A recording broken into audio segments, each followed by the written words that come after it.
Magandang araw sa lahat, welcome po ulit dito sa atin channel ang Biyahe y Komida. Maraming salamat sa lahat ng nag-subscribe, indeed. Punta tayo sa atin topic, June 3, 2025. Dominic Roque, super, tanggap ng pamilya ni Su Ramirez.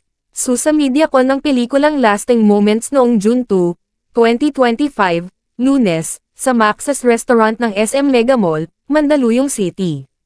Kumusta ang personal na buhay ni Su Ramirez nowadays? Gaano siya kasaya? Sobrang saya ko po. Wala po akong inaalala, wala akong problems, pagngiti ni Su. Very happy lang ako. I've been spending time with my family also. I've been working again. I have a TV series coming up, kasama rin si JM De Guzman. So exciting. Exciting. Sobrang grateful ako where I am now. Grabe. Halatang blumang si Su, dahil na rin sa kanyang love life. Hindi ba pwede because of myself? Pag blumang ba kami, dahil sa lalaki? Say ni Su, hindi, parang hindi. Well recently, yun nga, sabi ko, masaya po talaga yung heart ko, I think. Heart lang ba? Heart, body, hair, eyes, everything, pagmumuwestra ni Su. Chareng, hindi, lahat. Masayang masaya talaga, my whole being, my soul. I'm in a very, very good place. Mas open na siya ngayon sa relasyon nila ni Dominic Roque. Oo naman, parang hindi naman namin kinailangang itago.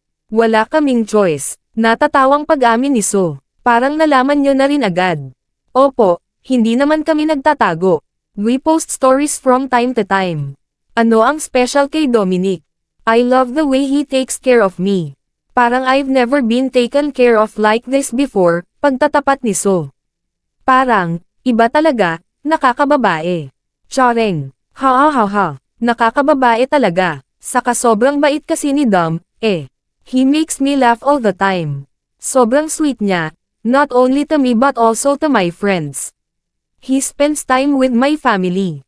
He really sees to it na he shows you na it's not only you, that it's part of my world. We want your whole world to be part of mine also. So, we're on that stage trying to get to know each other more and also our family and friends. Gaano katanggap ng kanyang pamilya si Dominic? Ang tamis ng ngiti ni Su pagsagot, super. Kahapon ba? Nag-lunch kami with my mom.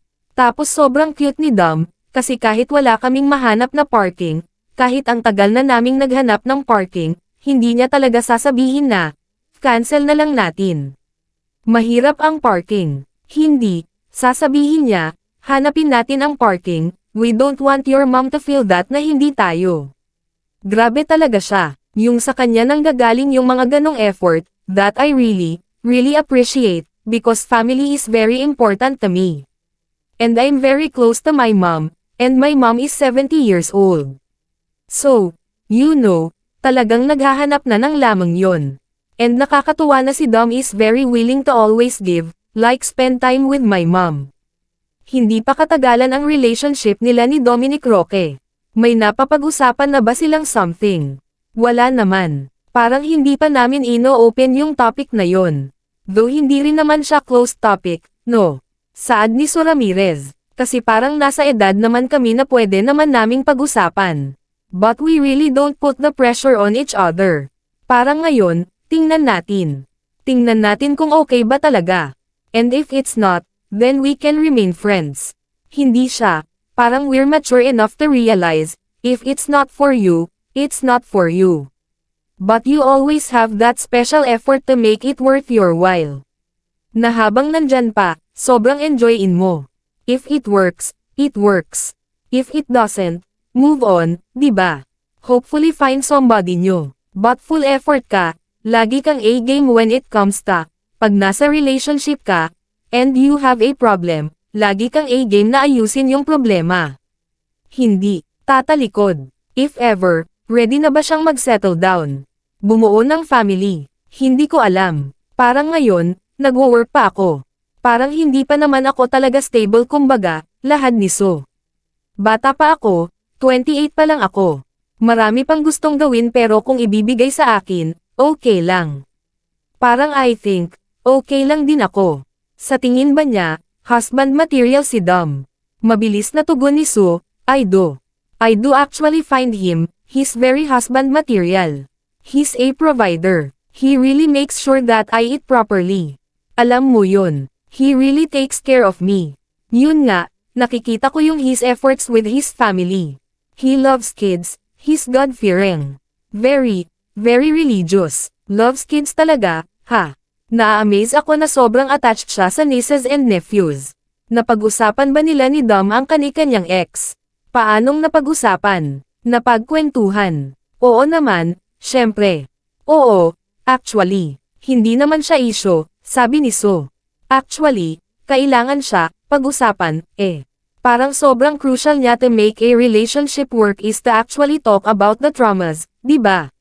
What made this person this way, and how do I understand him?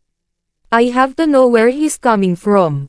And I have to accept where he's coming from. The same goes with him, for me. So ganun lang yun. It's always a process of accepting. And wala, hindi mo siya mababago, Ano yun, ibahin natin yung past. Huwag nating pag-usapan. Hindi natin ito mababago. It's upfront in your face and you can't change it. The only thing that you can do is accept, and help each other get through whatever it is, ma-resolve yung mga issues, traumas, di ba? Tulungan kayo. Noong magkamabutihan sila ni Dominic, pareho ba silang hurting, nasa healing process? Nagtulungan silang maghilom ang isa't isa. Parang hindi na, parang hindi na, parang okay na ako nung nagkakilala kami. Siya din, I think, pagtango-tango ni Sue. Oo, parang actually, mas nauna silang maghiwalay ata sa pagkakaalam ko. Mas nauna silang mag-break kesa sa amin, ni Javi Benitez. Pero kami kasi, when we broke up, parang I already had that understanding na this is the end of the line. And I will be okay. Alam mo yon, yung parang I will not dwell on a feeling na malungkot, but I'm happy that it happened. I'm not so happy that it ended already. Of course I wanted it to work out.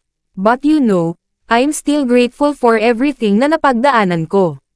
Kasi nga, yun nga, it opens the doors to meet new people. Actually find out also through other people kung ano ba talaga yung mga kailangan ko. Akala ko all this time, wala akong type. Type ko pala si Dom. Hahahaha, ang landi ko. Hahahaha, paghalakhak pa ni Sue. Puntahan ang website ng pep.ph, Philippine Entertainment Portal, para sa iba pang mga tanong tungkol sa buhay ni Sue at panoorin ang buong media ko ng Lasting Moments sa YouTube channel ni Kumagkaw at mag-subscribe. E-click ang link sa description box. At yan ang ating latest showbiz chika update for today, huwag kalimutan mag-subscribe. Click the notification bell for more showbiz chika updates, like and share the video at suportahan po ang ating Facebook page. Maraming salamat sa lahat ng nag-subscribe, indeed. Magandang buhay sa lahat, adios.